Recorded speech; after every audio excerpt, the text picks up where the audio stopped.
ఈ దేశంలో నాకు తెలిసి ఎక్కడ ఇవ్వడం లేదు. ఈ ఒక్క కార్యక్రమంకే 33,000 కోట్ల రూపాయలు సంవత్సరానికి ఖర్చు పెడుతున్నాం. This is the biggest DBT welfare programme. మీరు గుర్తుపెట్టుకోవాల్సిన అవసరం ఉంది. ఇంత చేసినప్పుడు ప్రజల్లో ఎప్పటికప్పుడు రిమైండ్ చేయడం కోసం 1st తారీఖు ఇస్తున్నాం. పేరు కూడా పేదల సేవలను పెట్టుకొని మనం ముందు తీసే పరిస్థితికి వచ్చాం. ఇది కాకుండా మీరు చూస్తే 204 అన్నా క్యాంటీన్లు. ఇది ఒక స్ఫూర్తి.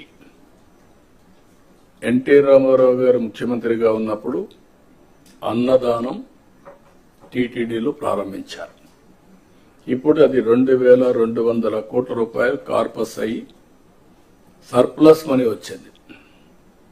ప్రతిరోజు 1,00,000 మంది కంటే ఒక రోజుకి 2 లక్షల మందికి భోజనం పెడుతూ అది సర్ప్లస్ వచ్చే పరిస్థితి వచ్చింది. ఒక ఐడియా ఏ విధంగా ముందుకు పోయిందో, దానివల్ల చాలా మందికి అన్నదానం చేయాలి అనుకున్న వాళ్ళకి ఒక వేదిక కింద ఒక సాటిస్ఫాక్షన్, దాతలకు ఒక వేదికగా తయారయ్యే పరిస్థితి వచ్చింది.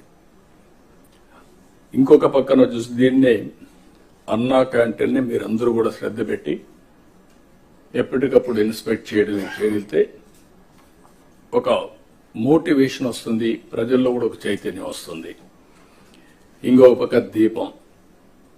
ఎప్పుడో నేనే దీపం 1 ఇచ్చాం. అంటే దీపం కింద మీరు చూస్తే 95 లేట్ 90s లోనే ఆలోచించి ఆడబిడ్డలు కష్టపడుతున్నారు వంట చేయడానికి అని చెప్పే ఉద్దేశంతో సిలిండర్లు ఉచితంగా ఇచ్చి ఆ రోజే ప్రోత్సహించాం. ఇప్పుడు 3 సిలిండర్లు ఉచితంగా ఇవ్వడానికి దోహదం చేసి ఒకటి ఇచ్చాం. ఇక్కడ మిగిలినటి కూడా తొందరలో ఇవ్వడానికి ఇయర్ నుంచి ఇయర్లీ 3 సిలిండర్లు ఎవ్రీ 4 months ఒకటి రిలీజ్ చేస్తాం.